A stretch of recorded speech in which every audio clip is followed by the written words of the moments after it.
L'informateur en quelques chiffres, 1919, c'est pas tout jeune,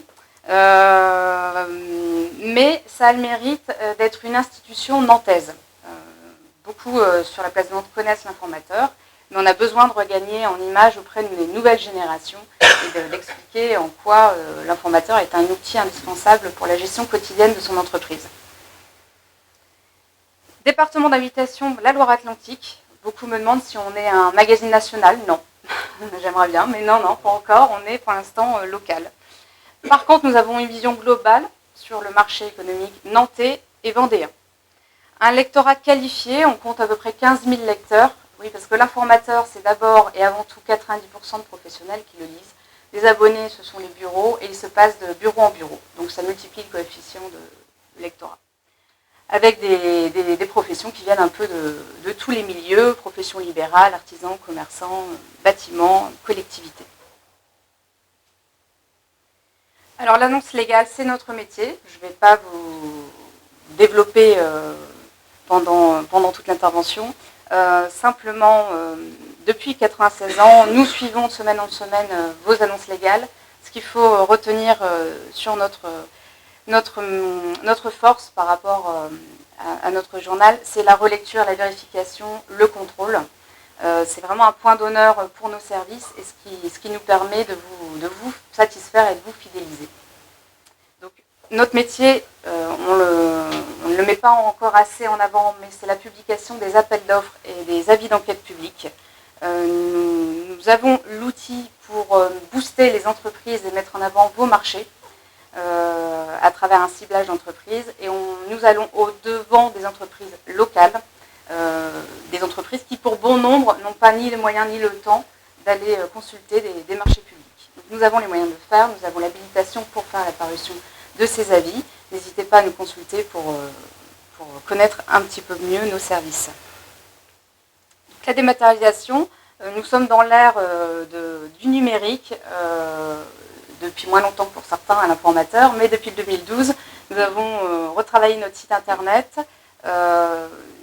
Pour les abonnés, il faut le savoir, ils peuvent avoir accès à toutes les informations économiques. L'intégralité des annonces légales, on les retrouve sur notre site internet. La plateforme de dématérialisation pour les marchés publics est en place aussi depuis 2013 et permet aux entreprises de consulter et aux marchés publics de gérer toutes les procédures, que ce soit d'ouverture de pli que ce soit du dépôt du dossier à l'ouverture de pli.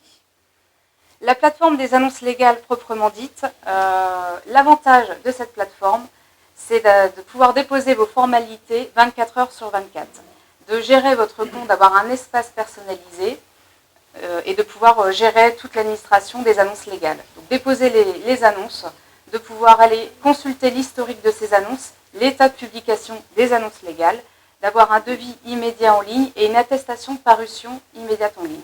Aujourd'hui, en fait, ce que cherchent nos clients, c'est de la réactivité, de la rapidité, et puis de pouvoir gérer de façon autonome, tout en ayant quand même un service et un contrôle, ce qu'on garantit. Pour vous donner une image, vous allez sur le site de l'informateur judiciaire et vous retrouvez l'accès pour les annonces légales, deux interfaces qui sont disponibles, celle des prescripteurs, qu'on appelle prescripteurs chez nous, c'est les professionnels du juridique, et les particuliers, sociétés, entreprises, qui peuvent également gérer eux-mêmes leurs formalités.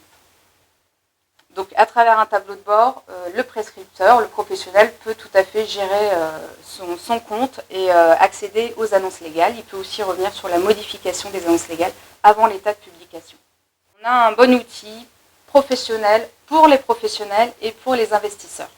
On a notre petit frère Suren qui est très très en avance sur nous, sur la publicité commerciale. Et ça marche hyper bien, il y a des très bons retours pour les annonceurs. Donc on met ça en place, on est en train de le développer, avec à terme l'idée de faire un journal en couleur, c'est aussi l'objectif aujourd'hui de cette accroche, qui va permettre de mettre en avant votre communication et puis de toucher, de cibler vraiment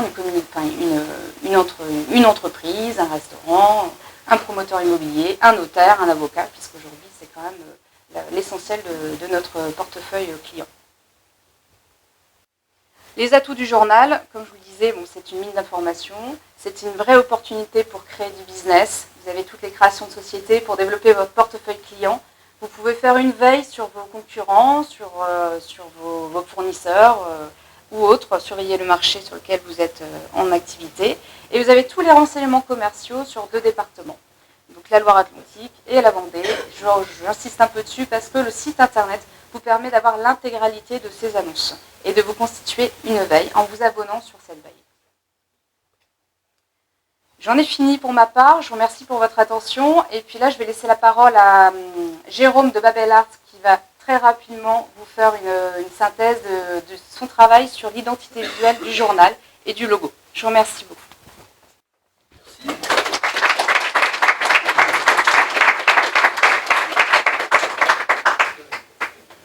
Blanchard nous ont parlé un petit peu d'un certain nombre de choses, notamment le fait que le journal avait une image depuis un petit moment qui était un petit peu vieillissante, qu'il y avait une concurrence qui évoluait, qui s'adaptait aussi aux tendances actuelles, et qu'on a entendu de la part de clients de l'informateur ou même de personnes qui connaissaient le journal, des petites phrases du style « un petit coup de jeune ne serait pas du luxe, ce serait pas mal de revoir l'identité, etc. » Ça on l'a beaucoup entendu et beaucoup de gens, par cette conclusion, ne savaient pas ce qu'était l'informateur. Ils le lisaient, ils étaient abonnés à ce journal, mais ne savaient pas exactement ce qu'est le journal, ce qu'a présenté M. Legrand, à savoir une entreprise familiale, une entreprise locale, ce que nous, on avait à cœur évidemment de développer en termes d'identité de marque, d'identification sur le marché de la presse. Il y a une concurrence, il y a beaucoup de choses à gérer, et l'objectif global était de rajeunir l'identité de la marque, mais tout en conservant l'identité existante. Donc c'est toujours un petit peu un problème qu'on a avec tous nos clients, c'est de savoir comment faire ce compromis entre trouver une nouvelle image de marque percutante, jeune, moderne, dynamique, etc. et également conserver une identité et un historique, une notoriété que le journal avait déjà depuis quasiment 100 ans. Donc, on a travaillé sur un certain nombre de sujets. Donc, le nouveau logo, vous l'avez en haut. Alors, c'est vrai qu'ici, de loin, vous n'allez pas forcément tout voir au niveau des détails. Je vais aller assez vite, puisque le premier support de communication du journal, c'est le journal lui-même, à savoir la page d'attente, la page d'accueil, pardon. On est parti sur l'idée d'une identité forte, locale, quelque chose qui a un impact sur le marché, mais tout en ayant une sorte de vent de fraîcheur, si vous voulez, c'est pas forcément le cas aujourd'hui, pour l'information qui était véhiculée par le journal. Donc, l'identité du logo, donc tout ce qui va représenter la partie haute que vous avez là-haut, était de partir sur un fond plein, contrairement à certains logos que vous avez en découpé sur un fond blanc. Là, on était parti sur quelque chose de plus plein, plus solide, plus assis, entre guillemets, sur le support de communication et qui sera repérable d'assez loin. L'idée étant que ce soit en soi une signature pour la reconnaissance de la marque. Le même mode de fonctionnement a été pour le L majuscule, qui se découpe au début, puisque sur l'ancien logo, je ne sais pas si pour ceux qui connaissent, vous vous en souvenez, on avait seulement informateur judiciaire qui était noté. Un des partis pris a été de rajouter ce L pour montrer que ce n'est pas un informateur parmi d'autres, mais l'informateur local. C'est un parti pris qui a permis graphiquement de dégager une petite signature qu'on retrouve notamment sur les réseaux sociaux. L'infojude, en compressé, va se retrouver sur essentiellement la première partie du logo. On a arrondi un petit peu la typographie, on a donné une petite impression d'italique pour aussi donner un petit mouvement, quelque chose qui va de l'avant et ne pas rester sur les assises, on va dire, historiques du journal. Et on a renforcé le bleu, la couleur était un petit peu à l'époque quasiment turquoise, on a renforcé le bleu pour avoir quelque chose de moderne, de plus profond, qui lui-même va donner aussi une nouvelle identité au journal. On a également fondé, pas le journal évidemment, mais déplacé, je ne sais pas si vous le voyez ici, fondé en 1919, qui était moins mis en valeur par le passé, et qui lui aussi va rapporter une signature au journal sur le côté un petit peu concurrentiel des autres journaux qui peuvent travailler sur l'information légale. Là, on a quelque chose qui existe depuis quasiment un siècle, il faudra peut-être penser à faire un anniversaire dans quelques temps, pour pouvoir voilà, asseoir un petit peu aussi la notoriété du journal. Et enfin, au niveau graphique, le petit coin que vous voyez ici retourné, c'est pour conserver essentiellement la partie authentique, la partie écrit, le papier, la partie un petit peu plus noble du journal lui-même, qui se retrouve dans ce logo moderne et un petit peu épuré. Je vais demander à Augustin de venir. Et donc Augustin qui va animer le plateau télé que vous attendez là depuis un petit moment. Alors je vais peut-être faire une introduction rapide pour planter un peu le décor et le contexte des questions que je vais poser aux différents intervenants.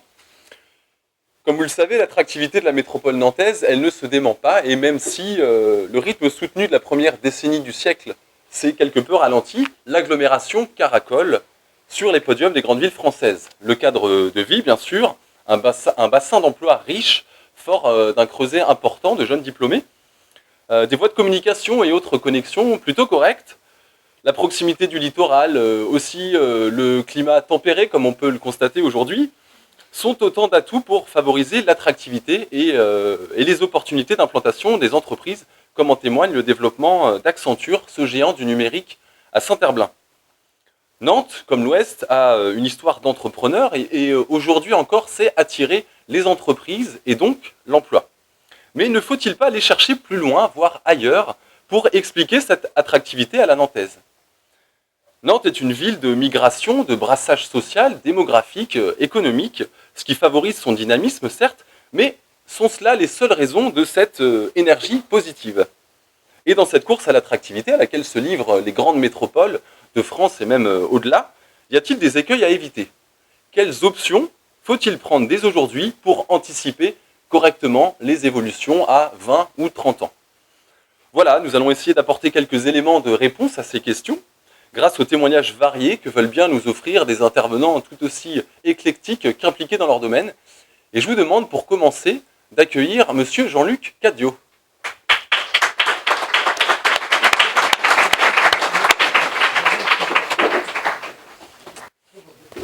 Bonsoir mesdames, bonsoir messieurs. Je suis ravi de vous accueillir, Monsieur Cadiot, de vous rencontrer, de vous accueillir. Vous êtes cuisinier de formation, c'est ça ? Vous avez différentes expériences dans la restauration, comme serveur et chef de cuisine. Tout à fait. Vous connaissez donc bien le secteur alimentaire. Après 10 ans de franchise, vous êtes promu à la tête du groupe Cadego en 92, c'est ça ? Oui. Vous êtes le vice-président de la CCI Nantes-Saint-Nazaire, Tout à fait. ancien président du réseau Entreprendre Atlantique, c'est ça ? Oui, également. Et aujourd'hui, vous devenez, comme pour nous démontrer que vous savez vous investir dans des expériences riches et variées, vous devenez le président du club de basket des Hermines de Nantes. C'est très récent, il y a une semaine. Voilà. Première question que j'ai envie de vous poser, Monsieur Cadiot. Quels atouts vous avez tirés du bassin nantais pour ces belles réussites ? Écoutez, je pense que Nantes est une ville qui est très atypique par rapport à d'autres villes qu'on peut rencontrer sur le territoire. Au regard de la Chambre de commerce, j'ai la chance de faire des réunions avec les CCI métropolitaines.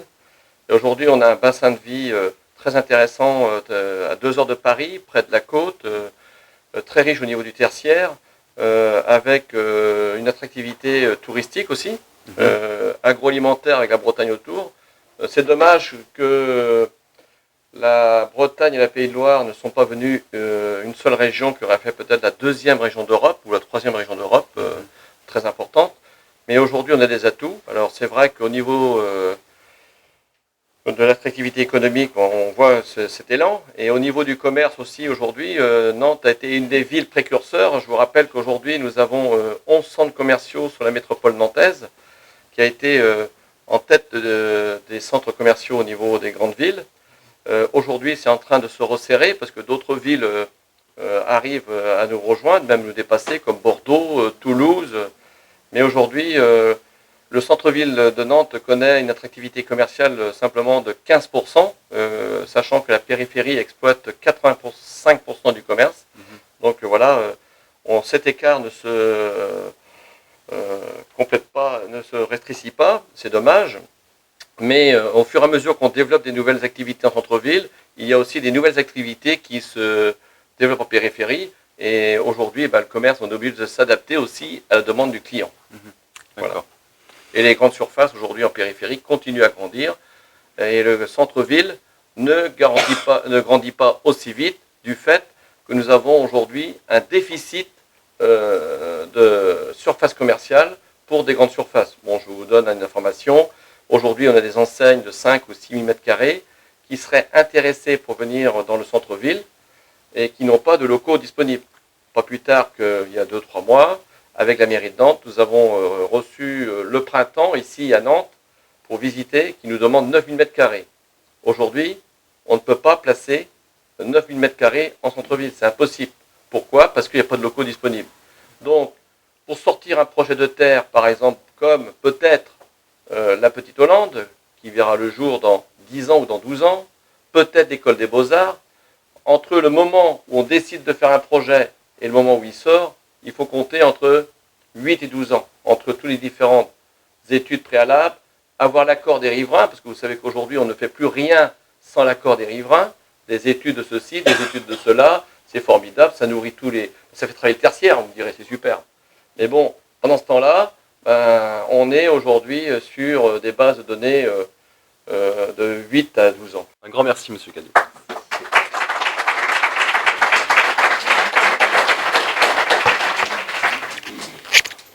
Je vais vous demander d'accueillir maintenant Monsieur Vincent Charpin. Vous avez une expérience à l'international chez Alcatel d'abord, c'est bien ça? Et puis vous prenez la direction depuis Paris de Unity, une société de services en réseau et télécommunications, que vous développez, puis que vous cédez, et ce qui vous permet d'investir dans la création d'une société bipublique, derrière laquelle il y a Carlyle, Alexandre, la cuisine selon Marthe, le domaine du Petit Plessis, mais surtout cette volonté de fédérer les entreprises dont les points communs sont l'attachement à Nantes, à son ouverture et à sa gastronomie, si on résume. Et vous êtes bien sûr aujourd'hui et surtout le président du MEDEF 44. Alors Monsieur Charpin, la première question que j'ai envie de vous poser, c'est est-ce qu'il existe un microclimat économique à Nantes selon vous? Oui, il existe, à mon avis, une particularité économique pour les entreprises locales. Alors, vous voulez savoir laquelle c'est? Oui, j'aimerais bien. Alors, à mes yeux, la grande particularité du territoire nantais, de la Loire-Atlantique, c'est la qualité de sa population. Alors moi, je suis aujourd'hui un Nantais, puisque ça fait 13 ans que j'habite à Nantes. J'estime que maintenant, j'ai passé la période probatoire, mais je suis originaire de la région parisienne. Donc j'ai une vision légèrement extérieure, ou au moins historiquement extérieure, de ce qu'est le tissu économique et la population nantaise. Donc moi, je trouve que l'atout principal de Nantes et de sa région est sa population.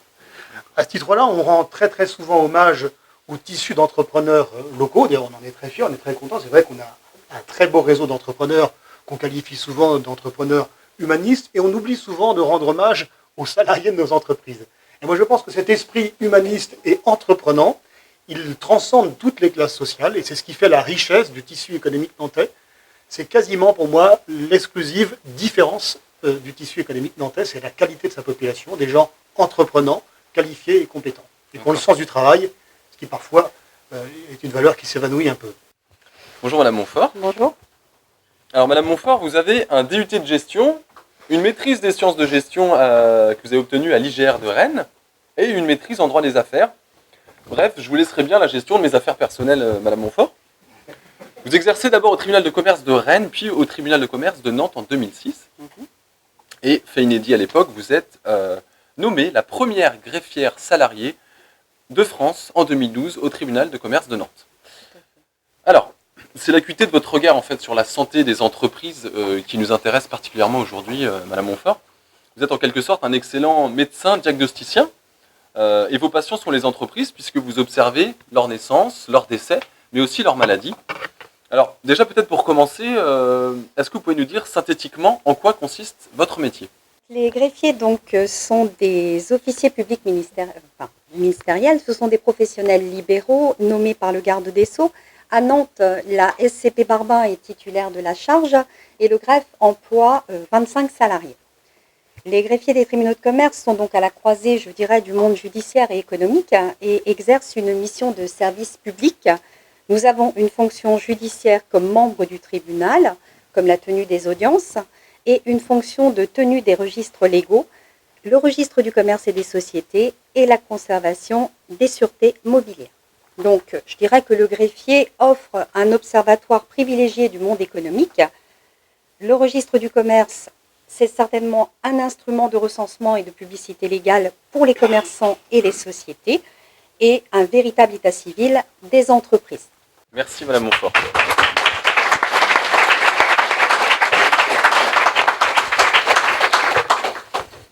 Alors Monsieur Trichet, vous êtes chercheur au LINA, maître de conférence à l'Université de Nantes et vice-président en charge du numérique. Et vous êtes aujourd'hui adjoint au maire de la ville de Nantes en charge de l'innovation et du numérique. J'ai une première question à vous poser, peut-être une définition rapide pour les non-initiés que nous sommes plus ou moins sur ce sujet. Qu'est-ce que l'économie numérique en quelques mots? Alors l'économie numérique, déjà, elle est en perpétuelle mutation. Si on revient un petit peu en arrière, c'était essentiellement un périmètre lié à l'informatique, les télécoms, les réseaux. Donc plutôt une couche plutôt informatique, enfin de équipement, infrastructure de base, plus du développement logiciel. Mais on voit bien que depuis l'avènement du web, donc des services du web, on est de plus en plus sur une économie de services, commerce électronique que vous connaissez tous. Et puis il y a je dirais, on est vraiment à la croisée aussi de différentes économies. On voit bien que l'économie du partage est en train de prendre vraiment de l'ampleur, qui plus est à Nantes, l'économie sociale et solidaire. Donc on est vraiment, en fait, l'économie numérique, c'est au carrefour de différentes économies en émergence aujourd'hui. Et je ne parle pas d'Internet des objets, avec la cité d'objets connectés qui a été inaugurée à Angers, sur lesquels, effectivement, aujourd'hui, on est sur un raz-de-marée qui nous arrive à l'horizon 2018-2020. Et encore une fois, pas que sur l'infrastructure, aussi sur le design de services. Et là, on a un potentiel, un gisement d'emploi qui est juste remarquable. Et sur lesquels, au niveau du territoire, on a envie de se positionner, au même titre qu'on s'est positionné sur le web depuis, on va dire, une dizaine d'années. D'accord. Un grand merci. Merci à vous.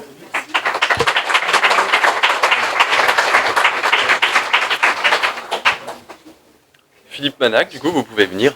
Merci. Alors, Monsieur Manac, vous avez 25 ans d'expérience en immobilier d'entreprise. Vous avez été commercialisateur en région parisienne dans les années 90 d'abord. En 98, vous créez à Nantes Manac Immobilier, société de conseil en immobilier d'entreprise, dont vous êtes aujourd'hui le directeur et le gérant. Alors, l'activité immobilière, j'entends par là immobilier professionnel, de bureau, de commerce, c'est un excellent témoin de la croissance. Votre regard, il va être davantage axé sur le tertiaire, industriel éventuellement, surtout le tertiaire. En tant que directeur d'une société de conseil en immobilier d'entreprise, diriez-vous que votre entreprise Manac Immobilier est bien implantée à Nantes? Est-ce que le choix de la situation se révèle judicieux?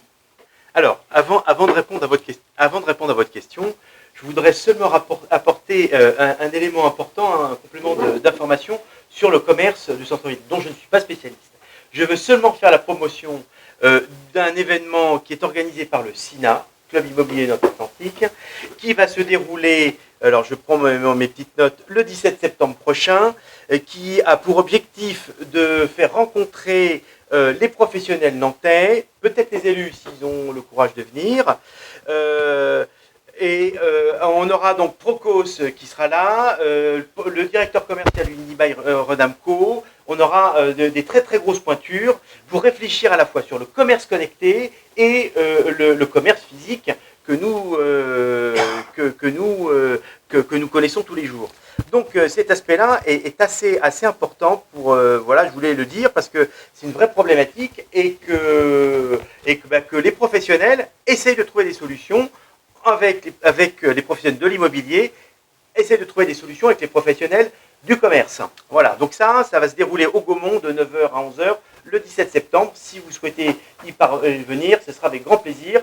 Les intervenants seront de très très grande qualité et je pense qu'on aura des très très belles choses à apprendre de ces grands professionnels. Pour répondre à votre question et être très rapide, parce que je sais qu'il y a le vent qui se lève dehors et que la nappe est en train de s'envoler. Aujourd'hui, quand je suis arrivé à Nantes il y a 17 ans, on a entre aujourd'hui et il y a 17 ans, on s'aperçoit que Nantes a évolué d'une façon fulgurante, à la fois sur la circulation, le nombre d'habitants, le nombre d'entreprises, beaucoup de Parisiens qui sont venus, etc. Donc il y a un effet côte ouest, terme qu'on n'utilise plus trop aujourd'hui. Rappelez-vous, le marketing de l'époque, c'était Nantes, l'effet côte ouest, et c'est vrai que ça faisait rêver. Et donc aujourd'hui, alors c'est pas pour ça que je suis venu, parce que j'avais d'autres projets professionnels, mais globalement, l'agglomération nantaise a vraiment créé une dynamique, et entre le Nantes d'il y a 17 ans que j'ai connu et d'aujourd'hui, ça n'a plus rien à voir. Voilà, donc aujourd'hui, Nantes a été irriguée par le TGV, par par des sociétés qui sont venues de s'installer sur l'agglomération nantaise. Bon, on n'en a peut-être pas assez d'ailleurs, hein, parce que c'est vrai que Santé Claire, qui était en périphérie d'Île-de-France, est arrivé dernièrement. Et on a une vraie problématique, c'est de faire venir des entreprises aujourd'hui qui sont logées en Île-de-France ou dans d'autres grosses villes pour venir à Nantes. Mais est-ce que c'est le vrai modèle économique ? C'est une vraie question qu'il faut se poser. Peut-être qu'on pourra en discuter avec les élus, parce que toutes les villes de France et de Navarre, Toulouse, Rennes, Marseille, Lyon, ils ont tous comme objectif de faire venir des entreprises d'Île-de-France pour pouvoir capter de nouveaux salariés. Moi, je pense que honnêtement, il serait judicieux, si j'avais une idée à donner, c'est de dire aujourd'hui, pourquoi pas essayer de créer des microsystèmes comme est en train d'être créé sur tout ce qui est numérique aujourd'hui, hein, tout ce qui est industrie numérique. Là, effectivement, du coup, on attire des jeunes pousses, des jeunes sociétés et on crée de l'emploi. Et c'est là où aujourd'hui que les affaires se font aujourd'hui. L'essentiel de nos clients, dont vous avez cité certains tout à l'heure, notamment VSCT, Voyage SNCF, etc., qu'on a installé, ce sont des gens, si vous voulez, qui viennent ici parce qu'il y a une dynamique, il y a une belle image et qu'il y a aussi un bien-être de leurs collaborateurs. Et je pense que l'atout de l'agglomération nantaise, c'est pas obligatoirement de faire venir des sociétés de l'extérieur, mais aussi de développer un tissu comme il est actuellement fait sur l'industrie numérique ou sur d'autres industries. Alors, Monsieur Guéot, vous êtes chef étoilé. Qu'est-ce qui vous a poussé à entreprendre à Nantes ? J'étais sur Paris, je cherchais à m'installer. C'était en 98, les fonds de commerce étaient hors de prix, tout était très cher. Et puis je m'étais rapproché de mon prédécesseur ici à Nantes, qui était Pierre Lecoutre, que j'avais remplacé à Hong Kong. En fait, je le connaissais depuis Hong Kong, on s'était croisés là-bas. Parce que lui, à la chambre de commerce, ici, c'était une location-gérance. Donc, voilà. C'était assez facile de s'installer, donc voilà, moi ça m'intéressait. Il n'y avait pas un gros investissement de départ, et puis c'était une bonne façon d'être à son compte sans prendre trop de risques. Alors du coup, ça semble bien se passer, puisque vous avez un très beau et très gros projet dans les tuyaux. Est-ce que vous pouvez nous en parler en quelques mots ? Oui, ça se passe très bien. Oui, moi, mon expérience à Nantes est très bonne. Ça fait donc depuis 98. Entre-temps, on a créé le 1, on a repris Félix, et puis là maintenant, on est sur un autre projet. Donc, c'est un peu le projet d'une vie, quoi. En fait, j'aurais bien aimé le faire un peu plus tôt, mais bon, ça n'a pas été simple. Le projet, pour le résumer, c'est la maison de l'Ermitage qui se trouve sur la butte Sainte-Anne à côté du musée Jules Verne, qui appartenait à la mairie, qui n'était pas habité depuis 35 ans, qu'on a racheté, et dans laquelle donc on fait 2 salles de restaurant, 2 petits salons et 4 chambres d'hôtes. Alors, pour se lancer dans un tel projet, j'imagine que vous allez mobiliser des fonds très importants, plusieurs millions d'euros. On a forcément envie de se dire que vous êtes bien à Nantes. J'ai envie de vous poser la question. Vous pariez sur le dynamisme nantais pour vous investir comme ça. Quelles en sont les raisons, en fait, quelles sont les raisons de ce pari audacieux ? Quelles sont les raisons ? Je pense, la première, j'ai eu un vrai coup de cœur. J'ai visité cette maison quand je suis arrivé en 98. Je suis arrivé donc à la chambre de commerce, c'était une location-gérance. Le but, c'était de m'installer, d'être chez moi, d'acheter des murs ou un fonds de commerce assez rapidement. C'était pas simple. En même temps, être au-dessus de la chambre de commerce au 4e étage, c'est quand même un endroit un peu privilégié. On est au-dessus de Nantes, enfin, on a une vue sur Nantes, on est tous les gens qui venaient de Paris ou d'autres, des clients, ils me disaient c'est super.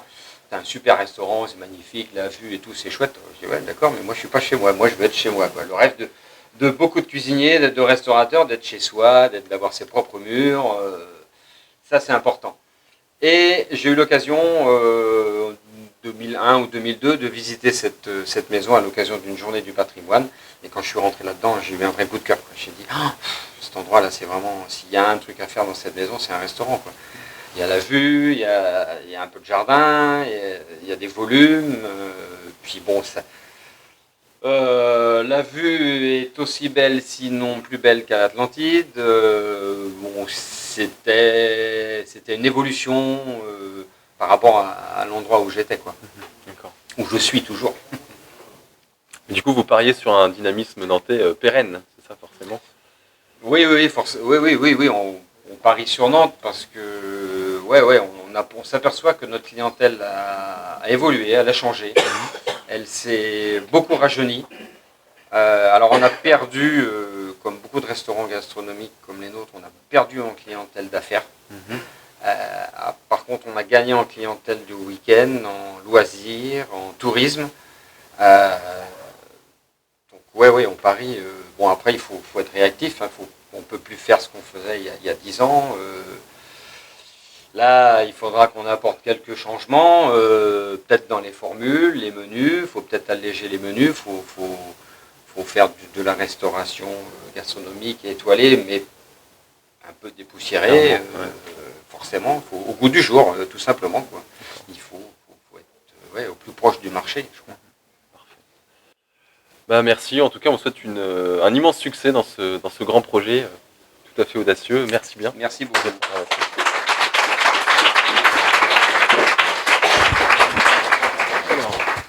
Et pour terminer, je vais accueillir Christophe Collignon.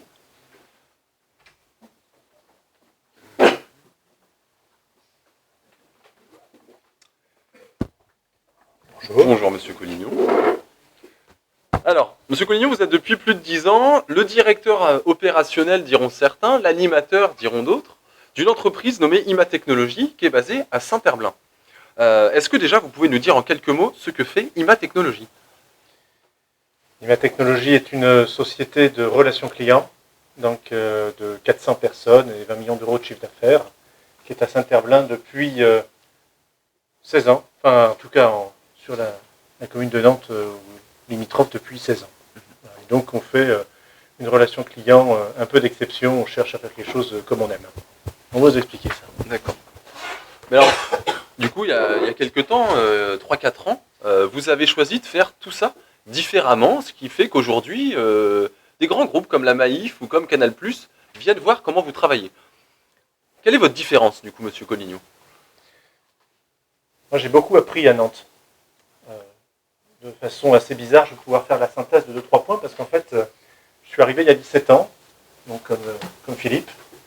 J'ai rencontré, en arrivant ici, des personnes très chouettes qui m'ont permis de découvrir le CJD. C'est Dominique Goubeau, j'ai vu tout à l'heure, imprimeur. Je ne connaissais pas une association, et c'est une association patronale qui marche fort.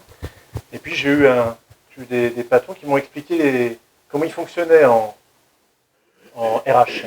Et la première leçon que j'ai prise de RH, je l'ai pris d'un entrepreneur tout à fait étonnant qui m'a expliqué comment on faisait des fiches de mission et qu'est-ce qu'il y avait dedans.